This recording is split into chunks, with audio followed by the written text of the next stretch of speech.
listening to the Betmaker Show. This is the NFL Week 17 preview, Part 1, for Monday, December 23rd, 2019. And now, live from Las Vegas, the host of the Betmaker Show, Brian Blessing. All right, folks, it is hard to fathom, but this is the final regular season gathering we'll have in the NFL, and then the race to the Super Bowl commences. Brian Blessing, glad to be with you in Las Vegas as we do on Mondays.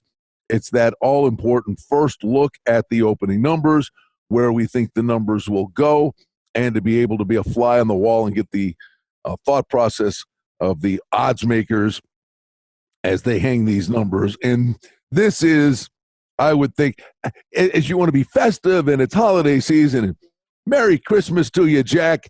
And after that, well, enough of that. Get to work, pal. Week 17 in the NFL. Your worst nightmare. It is. You're 100% right. We've talked about it before. And it's just who's going to play, who doesn't want to play, whose heart is in it and isn't. Difficult time. Beyond difficult. And to that end, the schedule makers, they do it right. We've got an inordinate amount of late games, but in essence, I mean, the thought process is, and it makes complete and utter sense, you want the games that impact other games to be played at the same time so that everybody shows up on the field with a sense of motivation / integrity. You don't want someone to know their fate before a game even starts, and then, you know, people are paying a lot of bucks to watch these things, but the bottom line is the games that impact each other are being played at the exact same time.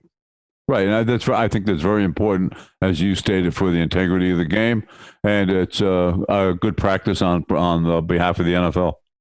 All right, let's get to the AFC South with Tennessee and Houston, and this is the definition of what Week 17 is.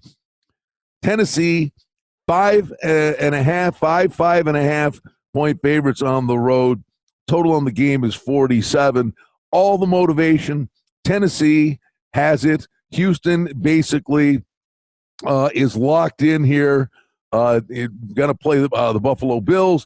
Tennessee, basically, they're taking care of their own business and watching the scoreboard to see what Pittsburgh does. But you know, Derrick Henry sits. Yeah, how rare is that, Jack, to see someone sit? We see guys sit in Week 17 to get ready for the playoffs, but someone to sit in Week 16 for a game in Week 17 is almost unheard of. It's just a situation that played out. It was actually, that game meant nothing to Tennessee. No matter what, they were going to have to go to Houston the next week and win, and they'd be in the playoffs. They couldn't win the division. Houston had already clinched that with a win on Saturday, so therefore it was meaningless, and it was probably the proper move on behalf of the Titans to rest Henry, get him a little healthier. Not fair to you fantasy football fans, but it's all right for what they did. Yeah, guess who's got Derrick Henry? I heard last week. You can't even make it up. But you're going to get Henry coming back with a week's rest. He's been questionable for a month with a hamstring. He could have played last week. And Tennessee shows up with a really good effort against New Orleans, had the lead. It gets away from them. But here's the quandary, right? If you're talking Houston, why would you throw Deshaun Watson out there? For sure, you wouldn't see a guy like Will Fuller. They're all about getting right for the likely game with Buffalo in 2 weeks. Right. Watt is waiting, coming back for the playoffs. Fuller is out for this week. I'm sure they don't want to get Watson hurt this weekend. They can't gain anything by playing hard in this game. I'm sure they'll give a professional effort, but this number is shot up from, on Saturday, Houston was a 1-point favorite in 49. Right now, Tennessee is sitting at 6 and 47. So there's a dramatic switch. In a weird way, does Tennessee, do you even see more what they bring to the table? That they went toe-to-toe with a highly motivated team, by the way, in New Orleans with Fuller out, that they played that well. I mean, I thought they were a danger. To me, this is a team if they get in, arguably, we'll move forward. Tennessee to play Kansas City or Pittsburgh to play Kansas City.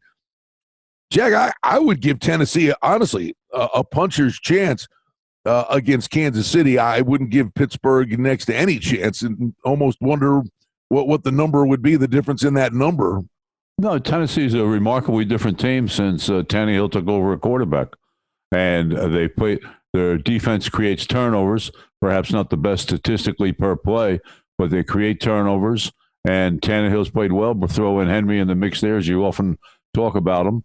And you have a dangerous team, a team that can beat anybody if the other team doesn't play up to their very best.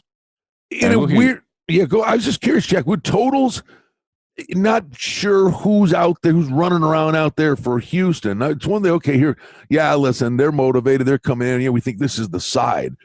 Is the total the maybe even harder to make just because you don't have the frame of reference to know what the pace of play in a game may be? I think that's a very important factor, but I think it's so much easier than the side. I mean, you're talking about this Houston and Tennessee played 2 weeks ago. Tennessee was a 3-point favorite at home. Now they're a 6-point favorite in Houston after losing to them. Interesting. I mean, that's the game we're focused on early on. Among the early games, we'll go in order of the rotation. Cleveland and Cincinnati. What were you thinking here on the way in? And then you see two things happen over the weekend. One wasn't surprising. One was. And that's Cleveland basically getting 16 points in the final 35 seconds of the game. 2 touchdowns, 2 2-point conversions, force overtime, come up short. They will get the first pick of the draft. And then Cleveland running around, and now it's 1 week it was Landry, this week it's Beckham. The soap opera continues in Cleveland. Cleveland it's just a mess right now. But the fact that Baltimore beat them has nothing to do with it, and Baltimore's just so much better than them. Cincinnati, the remarkable comeback yesterday, and then they couldn't, when they went to overtime, they couldn't get the ball out of their own side. So Miami ends up winning that game. Cleveland opened 3-46. Cleveland is currently 2.5-45. And the only thing is the battle for Ohio, whether that means anything to professional athletes that travel to different teams every year now. I don't know if it really matters. But Cleveland is a slightly better team, so they're a 2.5-point favorite on the road. It's amazing, Jack. We bet on this stuff. You got to make numbers on this stuff. And sometimes you just shake your head. You got to give Cincinnati full marks for what they did. But I go nuts on a weekly basis watching. I know we've talked about the Henry thing. Henry runs them all the way down to the 3-yard line, and he's getting 7 yards of carry, and then they throw it, and it's an interception. You go, what? Who calls this stuff? Cincinnati shreds Miami. They're going up and down the field, score 16 points in 35 seconds. They've got them on their heels. They're throwing it all over the place. They get it to overtime, and they run the ball twice and get no yards and then get a 3rd and 10 and have to punt. It's like, who calls this stuff? You were just killing them passing it. Why are you running? There's so many questions in the NFL. The prevent defense, the 2-minute offense, it seems to work very well. Why don't they use it more often during the game? There's so many intangibles that it's just difficult to quantify, and that's one of them. Like you were talking about yesterday, we were remarking the same thing watching it. They've gone crazy in the last 2 minutes, throw, make every play, and then all of a sudden they're very conservative down by their own 10-yard line. It's unbelievable. Chicago, Minnesota, Jack. What was the thought process here? And we still have something to deal with, right? Yeah, the late game. Chicago's offense really did nothing against Kansas City. And let's see what Minnesota does on Monday night. But again, if Minnesota's fate is sealed, we're already curious what the Minnesota roster is going to look like on Monday night, specifically injuries at the running back position. Right. Well, right now Minnesota's a 5-point favorite over Green Bay tonight. And really, Minnesota has a little motivation because Minnesota can tie them with this win, but Green Bay takes a division title if they beat Detroit next week, which anybody who plays Detroit is going to win. So that's almost a foregone conclusion. So right now we open Minnesota 7 over Chicago next week and 41.5. And I think the send out right now would be about the same because as Green Bay's beating Detroit, Minnesota's going to lose interest in that game against Chicago. But the Chicago offense was so pedestrian last night. 4th and 23, they're calling little short pickup passes for 5-10 yards. I don't know what they were thinking about. The one thing I think I get the side. The one thing, and Minnesota's got a boatload of weapons, and I think they're dangerous when the playoff gets here. The sides are the totals. The one I look at, Jack, when we get a little closer here, and the motivation, if it's null and void for both of these teams, I can see that total coming down a couple of points. Hey, but so like we talked about a few weeks ago, if this basically becomes a meaningless game, it won't be 100% meaningless. Things happen. Things get loose. Secondary guys come out. Quarterbacks start playing a little looser. I don't see it coming down much. That's my opinion, Brian. Okay. Let's make some money tonight. For outstanding information and special offerings and promotions, we invite you and encourage you to sign up for our newsletter today simply by going to the website at betmaker.com. Let's go to Indy and Jacksonville. Indianapolis, you got to love the coach. In the push they made after the punch to the gut with Andrew Luck retiring literally right before they kicked off the season. And Indy's playing hard. They're playing hard for Reich. You know that. Jacksonville has spurts of the game where they're just not there. And then maybe Minshew does a play or two on his own running around that gives them a little short-term bounce in the middle of a game. That maybe they're not the complete run for the bus it looked like they were going to be, but Jacksonville's still a weird team. And this is one of those reactionary games, too. Indianapolis, we opened at 1-44.5 on Saturday, and currently it is 4-43.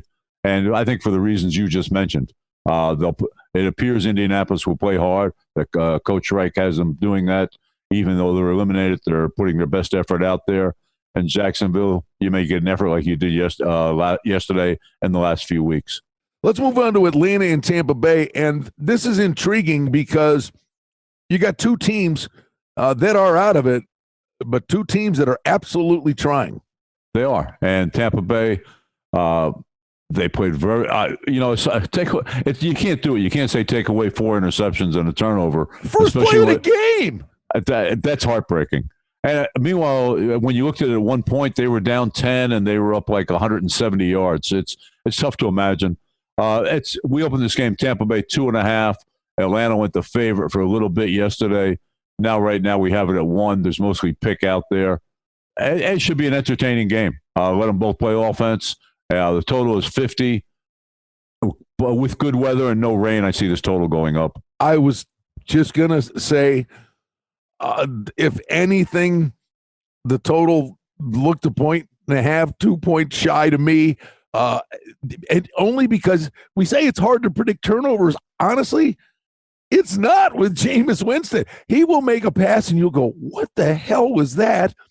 And then he'll thread the needle for a 60-yard slant pass for a touchdown. It's incredible. He creates points one way or the other every time he takes the ball. It's never dull. That's for doggone sure. All right. Washington and Dallas. Dallas basically spits the bit in the game everybody's been waiting for, and they need to win, and they need to watch the scoreboard. What's the thought process here? Well, before we knew that scenario, Dallas was a 14-point favorite in 44.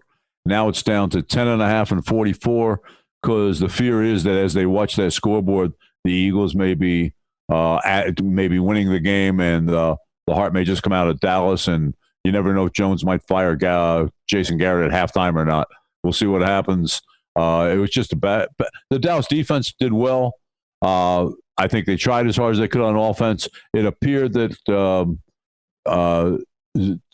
Zach was a little hurt with his arm, and it seemed to affect it. And Wentz played perhaps his best game of the year.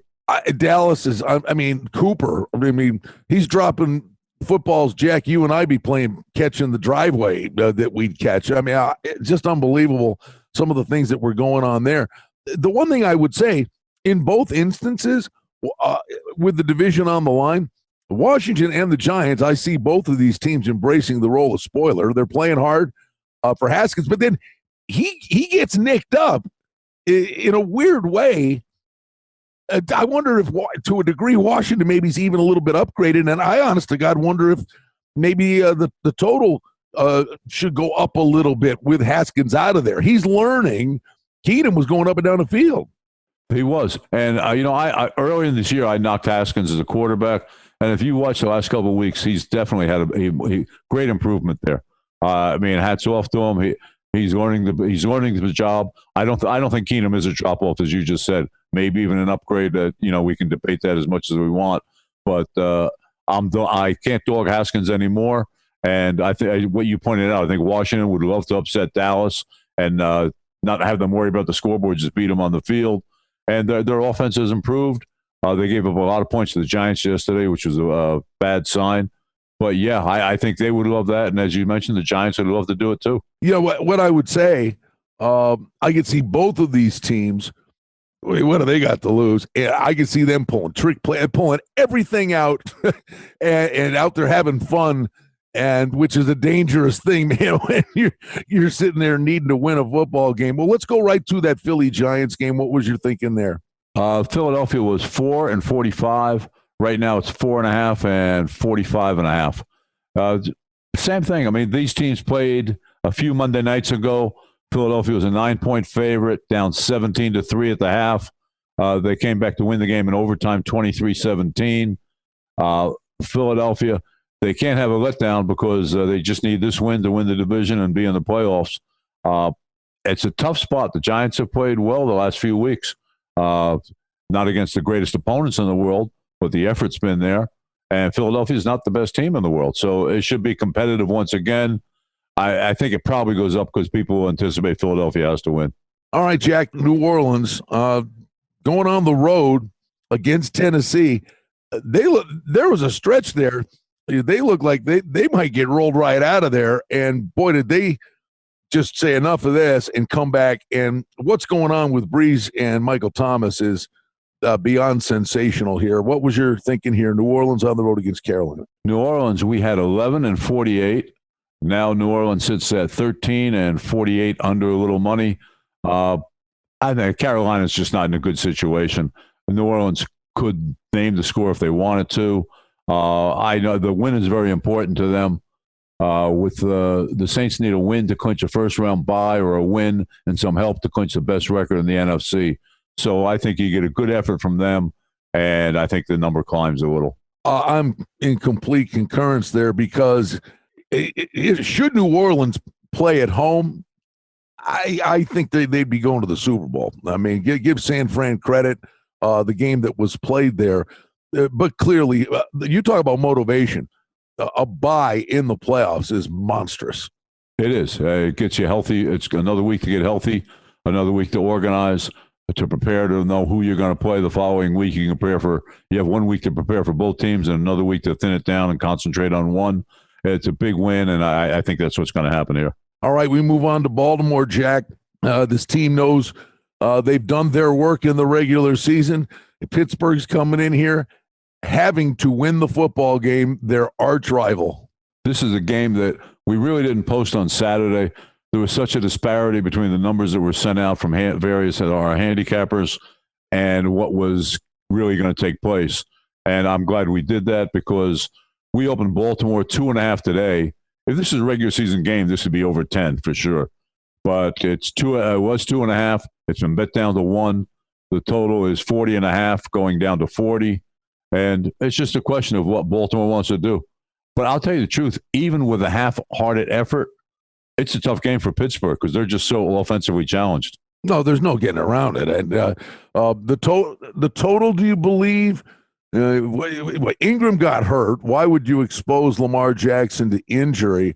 You can see these two teams just punching each other in the mouth. I can envision maybe that total getting down a little bit into the high 30s. Right. I think so, especially if they announce that Griffin's going to start or whatever else they're going to do. Because Jackson got dinged up a little towards the third quarter of that Cleveland game. They can't take any chances with him. So I really don't see him playing. All right, we go to the Jets in Buffalo, and I'm telling you, bud, I look at this.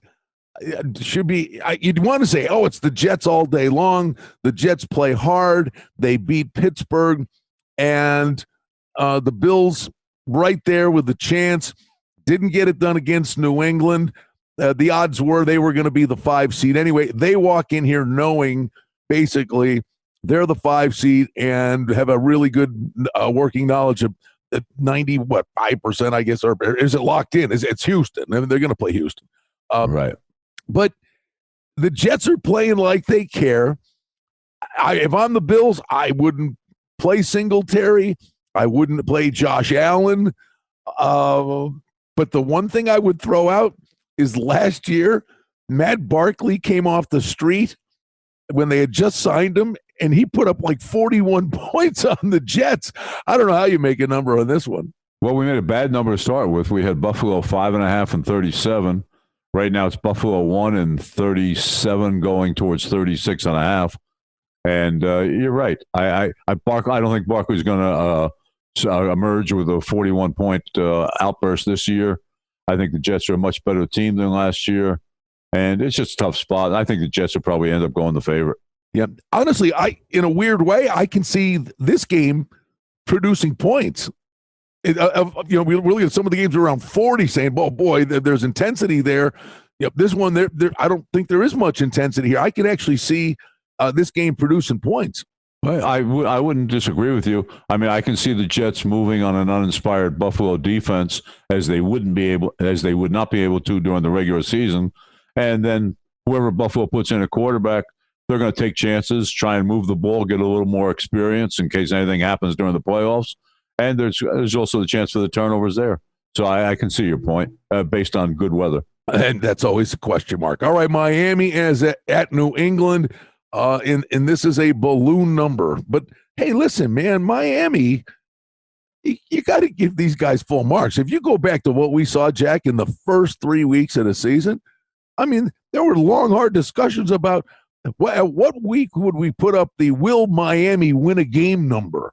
They've competed. Once they switched to Fitzpatrick, it's a team that at the very least has competed most weeks. They have. They're a limited team on defense, but Fitzpatrick, they end up moving the ball, scoring a few points, and making the games close. We opened New England 16.5 and 43.5. Right now it's 16 and 45.5. And as you talked about with Washington and Philadelphia, I think it would be a feather in Miami's cap for the whole season if they could somehow put a great effort out here and keep it close. But if they were to ever upset New England, these are rivals. So they, from the old years gone by when they were both good, but I think they would still like to make New England play and not get a bye. The crazy thing is, and you're seeing that total maybe is on the rise just a little bit at 45.5. We know how good New England's defense is. It's spectacular. But if you talk about all the intensity with New England, having to circle the wagons here because at long last somebody pushed them a little bit. Knowing that there's bigger fish to fry, that the total is the one that's a little weird to me. But how this will play out in terms of the pace of the game.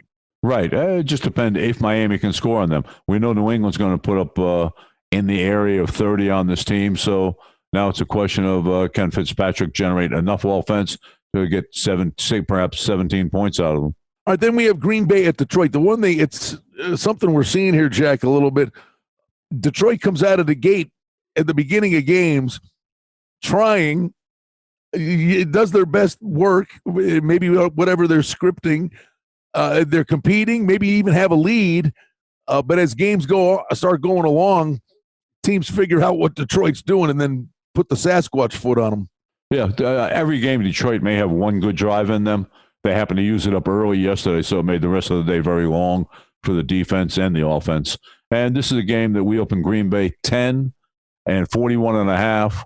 Now, a lot of this depends on tonight's game. If Green Bay wins tonight, they clinch the division. Therefore, you don't know what effort will come from them next week. Detroit, if Green Bay loses tonight and has to win this game, the game probably goes to 13. Wow. Yeah, I mean, all these numbers, right? I mean, that ball goes in the air on Monday night. These games are coming off the board, right? Yeah, well, this one's off the board right now. waiting for to see what happens, and then we'll put up with the best number we can. And then the Chargers and KC. With KC, I like the way they won the game against the Bears. The funny thing is they rested McCoy, let Spencer Ware look good, but Kansas City, health-wise, looks like a real scary animal now. They do. Their defense has improved a great deal. This is a game that we opened Kansas City 7. Right now it is 7.5 dog, a little money. Total was 48 down to 47. And the situation for the Chiefs is they need a win and a Patriots loss to clinch the number 2 seed.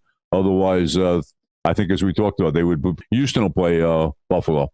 Right? Yeah, Kansas. Yeah, Houston's playing Buffalo. Kansas City is going to play the winner of Tennessee or Pittsburgh. Right.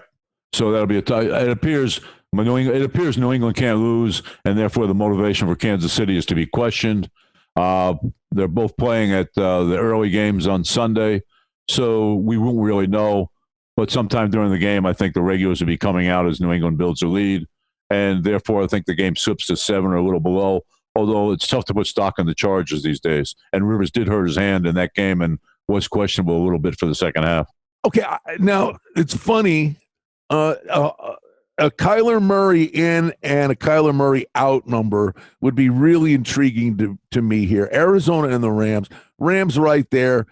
Just their play calling was just a travesty all year long.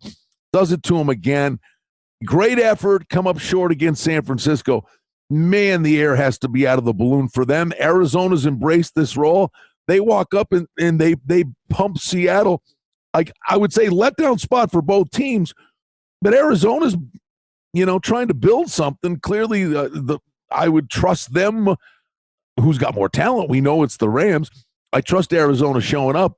But you throw the Hundley thing into the equation. This was a weird one to make, wasn't it, for you? It is. Well, right now, we opened this game at 7-49. Now with Murray hurt, the game is off the board. If Murray is in, the anticipated number would be Rams around 5-49. And as you talked about just now, I think all the motivation is for Arizona. I think they have coming off a good win. They'd like another good win. They were thoroughly thumped by this team a few weeks ago at home, and I think they'd like to extract a little revenge and show they weren't that bad. Now with Murray out and Hundley a quarterback, the Rams would be 9-46. And again, it might be too large a number for a team that was in the Super Bowl last year and couldn't make it back to the playoffs. Motivational wise, this is all Arizona, and I think whatever number is posted with who at quarterback will come down. Now, for a game that's flexed to Sunday night, that means a ton. I would think this was a challenging one for you to make, but hard to fathom. Seattle, I guess it was a look-ahead spot, but they've played nothing but close football games all year long, and I don't know if the mystique of the Great Northwest and the 12th man's gone away a little bit because they have not stepped on teams' necks all year long. And now you factor in they're a mash unit, but it's Russell Wilson going to be running around trying to make plays and win the division. And that's why we opened this game. This was going to be a tough game in our estimation. Even right now, it'd probably be a tough game. But we opened Seattle picking 47. Right now, San Francisco's been bet up to 3 -25 and 47. And it's all the injuries to Seattle. Clowney is always questionable no matter what team he's with. Carson is out for the year. They're missing Rashad Penny. The other running back, C.J. Proceis is out. Proceis is out for the year. It's a tough game. The 49ers, but it comes down to whoever wins this game gets that division. And that was part, I think, of the flat effort of Seattle yesterday. Much like Tennessee, the game that no matter what happened, they were going to have to play the next week and win that game. And I think that's what happened here. Really crazy, but the tip-off, the number tells you something, right? You said 3 -20, 3 -25. If anything, this is a whisker away from going through 3. Oh, it looks that way, especially with the injuries. And you got to remember, we're going to give San Francisco the extra day's rest. Just generally speaking, Jack, it's early in the week. If a game, it's because sharp money, maybe they'll buy it back. But early in the week and all that injury news. But if this thing went to 3.5, is it more likely to go to 4 and maybe even steam a touch higher, or will the professionals just keep buying it back? I think they would buy it back. I think it's peaked because of the injuries, because of the mash unit they're dealing with. But once you get to 3.5 or 3.5 minus a little money, I think they'll have to take it back. It's a playoff game actually for both these teams, and Seattle will suit up as best they can, and they'll find another running back. And remember, if you're a running back and having a big year, your offensive line has helped you a little. So they're still going to have the offensive line, although they did lose their tackle yesterday. Let me ask you the total on the game. If this game was played in week 9, as opposed to here we are, one game, winner take all, win the division, as close to a playoff game. They're both in, but the intensity and with everything that's on the line, what would the total have been in week 9 compared to what the total is here, or not much difference? I don't think there's much difference. I think this total is 47. Now, if Seattle can't run the ball, or they don't have the confidence that they can do it, that means Wilson's going to have to put the ball up a lot more. And they always like to run first and then open everything up for him. So I think that could lead to more points. And San Francisco's been giving it up lately. They started the year, if you said week 9, this is probably a 44.5. But their defense has shown cracks the last few weeks, and I think Wilson will exploit it no matter what the situation is. So I think 47, and it'll hang right there because of the importance of it.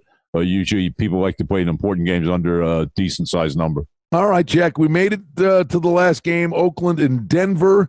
Both teams, I think showing up and playing hard for their coach. Well, I can't testify to that because Denver played Detroit, so that really doesn't count. It just flat out doesn't count. Right. Now, the Raiders went into the Chargers as a 7-point underdog, 7.5, and beat them outright. Basically dominated the game. And they need they need a win, and I guess it comes down to like a 14 parlay for them to make the playoffs. It's a long shot, but you might as well give your best effort. So we opened this game 4.5. It's been bet down to 4. There's some 3.5 out there because of the possibilities of Oakland. If they win, then they just need everybody else to take care to help them. But first thing they have to do is win the game. So 3.5, and I think it'll come down to stay right around there, 3.5. Because I said, Denver at least is, with the exception of the Kansas City game in the snow, has played well the last few weeks. Well, the postseason tournament is right around the corner.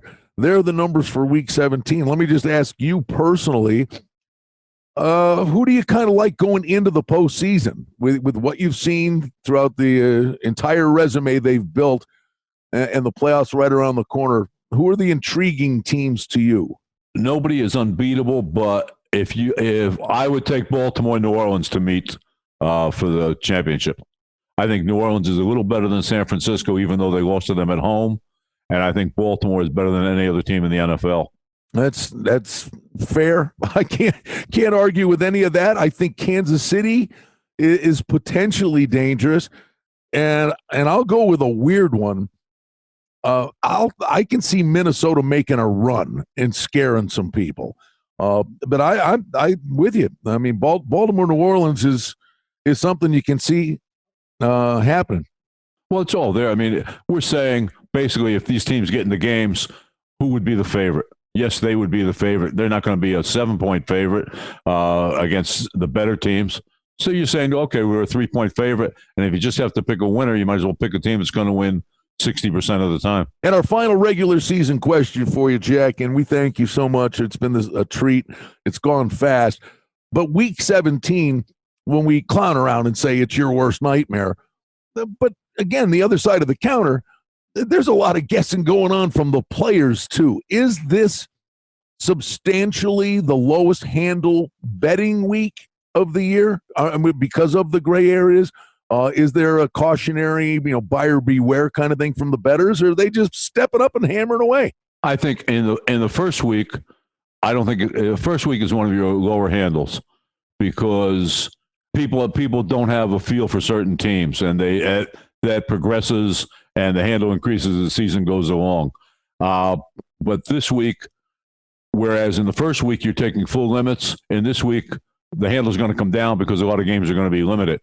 So instead of taking whatever you normally take, you may be taking half of that for your maximum wager. So that naturally the handle has to come down doing that. And those would be the meaningless games and a lot of the injury games. So, this would be the lowest handle for the week, for the season. Great stuff all year long, Jack. We look forward to talking about the playoffs with you. I want to thank you again for your great contributions all year long. Wish you a very Merry Christmas, Happy Holiday season, and thank you so much for doing this. It's been a treat, and when we talk next, it's the playoffs, pal. That's great, and happy holidays to all of you there and to everybody listening, and the pleasure has been all mine. Betmaker, let's make some money tonight. Well, that's the Betmaker Show for now. We publish multiple times each week. We'd like to thank you for listening, and if you liked what you heard, please take a moment to leave a rating and review, or subscribe to our show feed, or share our show with a friend or two and help us grow the show. We very much appreciate it. Visit us on the web at betmaker.com, and reminder to sign up for the newsletter. Thanks to our engineer, Darren Vandermolen, and producer, Mike Gallivan. The Betmaker Show is a production of Cardinal Marketing Incorporated. Betmaker is a registered trademark. Any rebroadcast, reproduction, or other use of this content without the express written consent of Cardinal Marketing Incorporated is strictly prohibited. The handicapping and sports odds information contained on this podcast is for entertainment purposes only.